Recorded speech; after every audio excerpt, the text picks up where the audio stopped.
G'day guys, how's all going today? Thanks for coming in. It's all pretty exciting today. So I'm Matt O'Kane. I'm going to be your MC for today, and we're going to keep things moving on time. I have the job of helping speakers keep the time. It's a very exciting job. If at any time anyone feels they need to take over that job, I'll be more than happy to hand over. But what we will do is we will run it on the time, because I think it's good for everyone to keep organised and keep moving. So look, what I'm going to do today is I'm going to introduce what today's about, why we're here, and what we can expect from the day.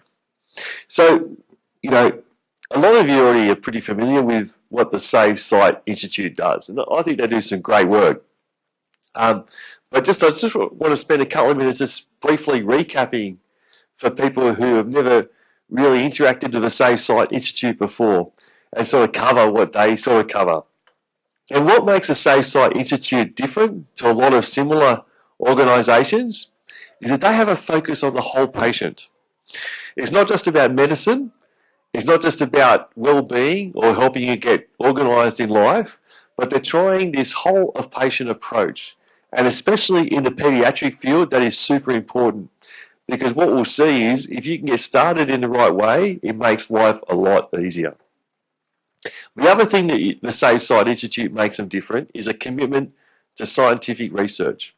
So when you go there as a patient, or if you speak to their patient coordinator, or you interact with their staff, you can be assured that you're getting the very best, the cutting edge advice based on hard scientific research done by over 80 researchers in Sydney. And what you can do is you've got a commitment with the SafeSide Institute to not reinventing the wheel. They have enormous collaborations of universities throughout the world. They are enormously supportive of teaching and research through Southeast Asia and the Pacific. They're very active in training doctors, not just in Australia and New Zealand, but throughout the South Pacific. And that's what makes them good. They're not trying to reinvent the wheel. They're working with other teams. And the other thing is teaching. So there's a lot of classes that come through SafeSide Institute, and these people, they're getting the very latest research with a whole of patient approach. And these people are our ophthalmologists going out and helping society. I think that's really awesome that we're very privileged in New South Wales to have access to that and the output of that. So, I think the greatest achievement of the SafeSide Institute is their multidisciplinary approach, but the actual greatest achievement of people like me, you know, I'm awesome. No, the greatest achievement is the fact that they've got this really successful stream of patients. I'm a lifelong patient of the SafeSide Institute. I think it's a great organisation, but they've got this stream of patients that are going out into society. And if you go back the clock 30 or 40 years ago, if I was born 3 years earlier than what I was, a lot of children, younger people don't understand this, attitudes to disabled people have only recently changed in human history. In fact, if you look at what's known as women, who are 50% of the human population, right, they only got more or less equal rights in the second half of the 20th century. And there's probably a very valid argument that they don't yet have full equal rights. And that's 50% of the human population. Now look at a very small percentage of the human population that's getting smaller every year. This is people who are unfortunate to have visual disability or sensory disability. You know, science is marching forward and helping these people. And these people are becoming rarer and rarer and more invisible to the political process and to society. And that's what makes these days super important, because we are getting smaller. The whole point of organisations like the SafeSide Institute is to make this kind of situation a non-existent reality. That's the whole point. And they're doing a great job. But what it means is that medical science can't solve all problems. Medical science can't solve all solutions. And the reality is that we're in a situation that medical science can't solve. And in many cases, it's not safe to solve it. So look at someone like me. I've only got vision in one eye. It's not sensible to work on someone with vision in one eye because you're risking everything unless you really have to.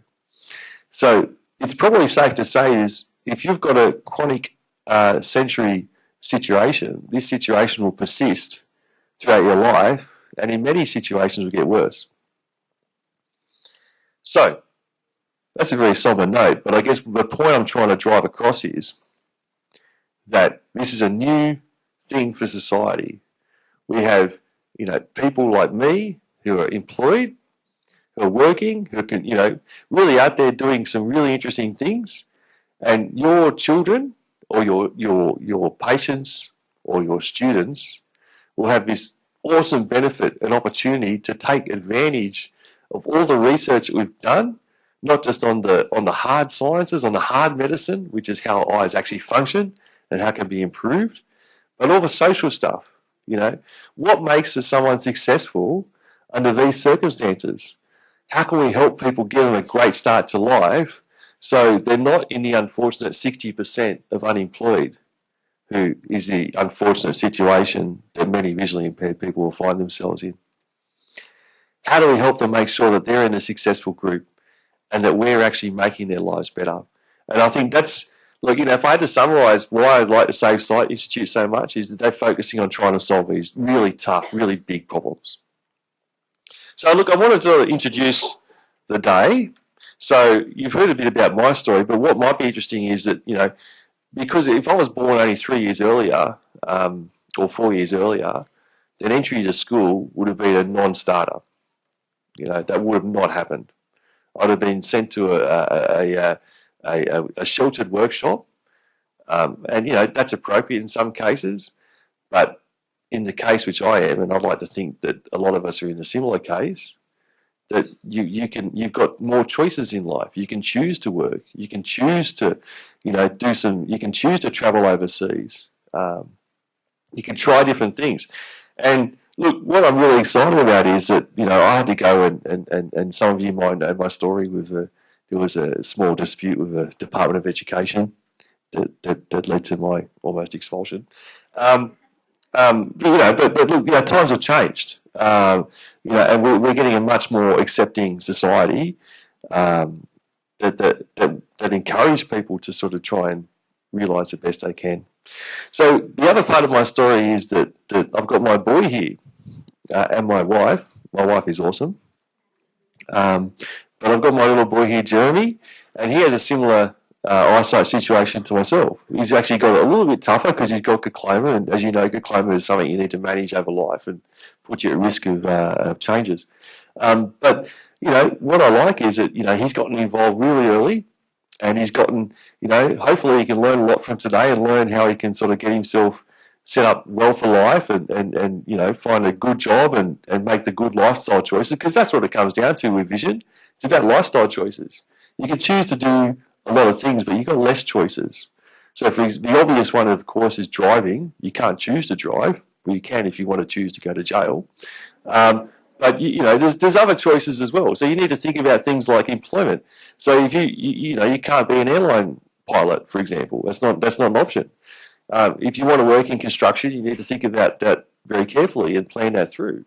So hopefully, what we want to do is present really positive choices for people in this room, and advisors to people in a similar situation that can help them make really positive choices. And with most of these problems, they can be solved with one of two things. It can be almost substituted for each other: lots of time or lots of money. And sometimes you can substitute one for the other, but it's easier to plan ahead and use time for money because not everyone has heaps of money. So if you can plan ahead, help people make good choices, it works out well for everyone. And today, that's really the theme of today. So it's about owning your own destiny and what happens when school finishes. When you need to enter a job, you need to tackle that tricky situation of how does a job interview function, especially when it's a little bit obvious that I can't see very well. How to tackle these tricky things. So the speakers today, we've got Nathan Hull, and he's going to be sort of talking about how you can manage your destiny. We've got to split off into two streams at that point. We're going to have Suzanne Andrews and Jessica Byrne, and they're going to talk about what you can do after school. And for the parents and professionals, we've got Peter Hickey running through the changes coming of NDIS, and Luke Seesnick and his very own SafeSide Institute patient care coordinator helps coordinate between the other agencies. Then we're going to have some lunch. After that, we've got one of my very good friends, Bart Bunting. He's going to be talking about his Olympic medal stories. Hopefully be a few interesting ones in there. And we're going to split into two more streams. We're going to go to Kids Stream, and that's going to be about Kerry Ann King and Dr. Blake Hamilton on how to sort of keep your head in the right space and moving forward, despite the overwhelming challenge that the situation provides. And for the parents and professionals, we've got Vicky Papageorgopoulos, and she's from Headspace, and she's going to run through some of their findings and tips.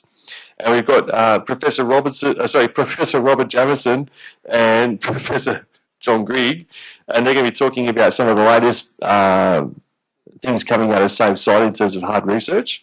And we're going to be talking with Josie House, and she's from the Department of Education. At the end of the day, we're going to have a panel discussion with some of our researchers and people from the department. So what you might do is just approach anyone who's from SafeSide during the day. If you've got any suggestions for topics during the panel, approach me, or I'll read out a phone number you can send in a second. But just to re-emphasise why this day is important, this day is important because we want to help people like me and you and the people you care for. You know, we want to change this figure of 60% unemployment. We want to make that thing of the past. You know, we want to make that history that people read about in 100 years and go, wow, they had some different ideas back in the 21st century. You know, society is changing its thinking. It's becoming more open. We've got really positive moves like the NDIS. So this is a really good time, I think, with the right approach and the right planning. It's a really good time to, if you've got to choose a time to have a low vision situation, now's a good time in human history. It's going to get a little bit tougher, especially politically, as the numbers go down. And that's a reality, but that's good, you know, I think it's good overall, but it's going to be tougher for us individually. And it's all about getting the right advice about making good lifestyle choices. You can have a rich, fulfilled life with enough forward planning research on those choices. So, without any more ado, does anyone have any questions about the day before we get started, actually? No, well, that's good because I probably shouldn't have asked that because I realised I wouldn't be able to see you raising your hand. It's a bit silly. So, look, what I'd like to do is I'd like to introduce Nathan Hull. Nathan specialises in helping teenagers get motivated. And so I'd like you to put your hands together for Nathan. Thank you very much.